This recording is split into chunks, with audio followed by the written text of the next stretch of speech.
Salut, c'est César. Bienvenue dans ma série sur la finance et aujourd'hui nous allons parler de 7 événements de vie à préparer financièrement.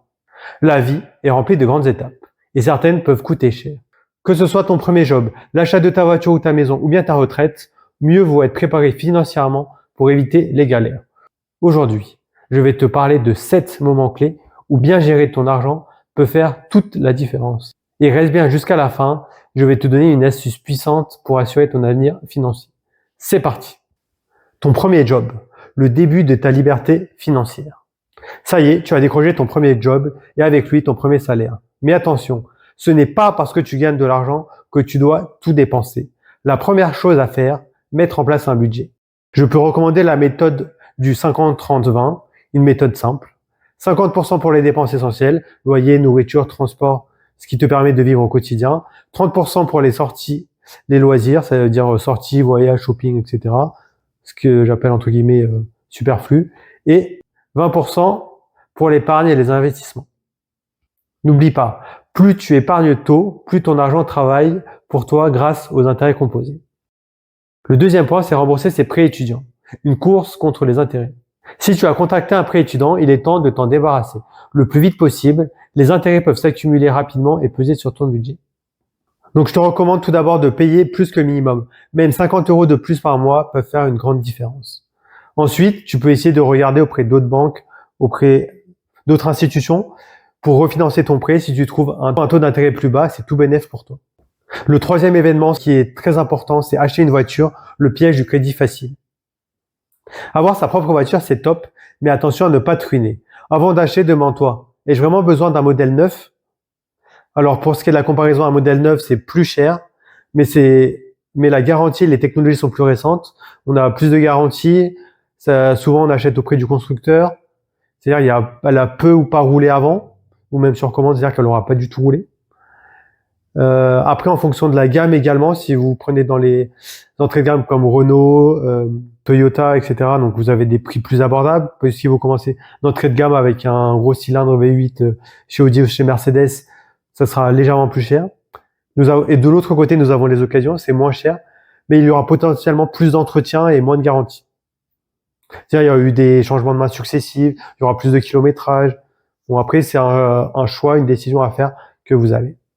Avoir un acompte de 20% sur une voiture neuve ou un acompte de 10% sur une occasion t'aidera à obtenir après des meilleurs taux à négocier avec sa banque, etc. ou directement auprès du garagiste ou du concessionnaire auto. Le quatrième point, c'est acheter une maison, un rêve qui se prépare. Je dis maison, mais ça peut être aussi appartement. Acheter un bien immobilier, c'est un gros investissement et ça ne se limite pas seulement à l'achat. Donc là, je vais vous recommander la checklist avant d'acheter.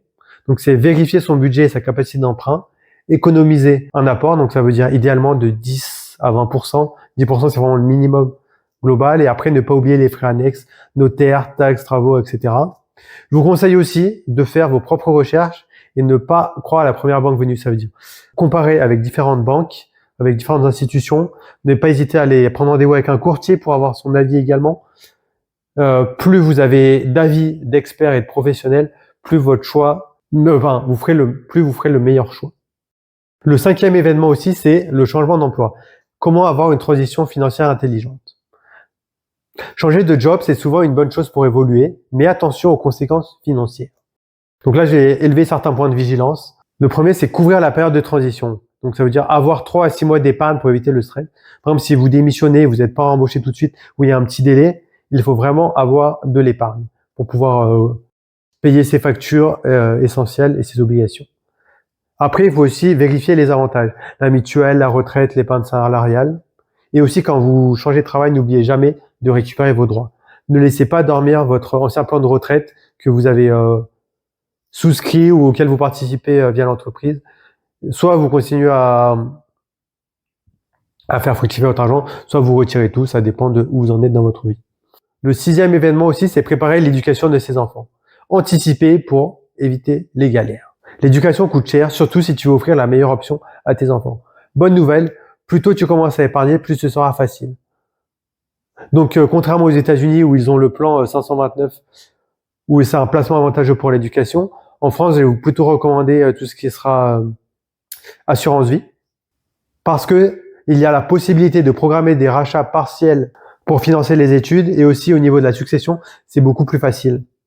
Le 7e et dernier point, c'est préparer sa retraite. On pense souvent que la retraite c'est loin jusqu'à ce qu'elle arrive trop vite.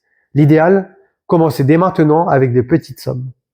Pour instance, si tu investis 100 euros par mois dès 25 ans avec un rendement moyen de 7%, tu pourras avoir environ 250 000 euros à 65 ans. Pas mal, non? Comme tu l'as vu, la clé d'une vie financière sereine, c'est l'anticipation.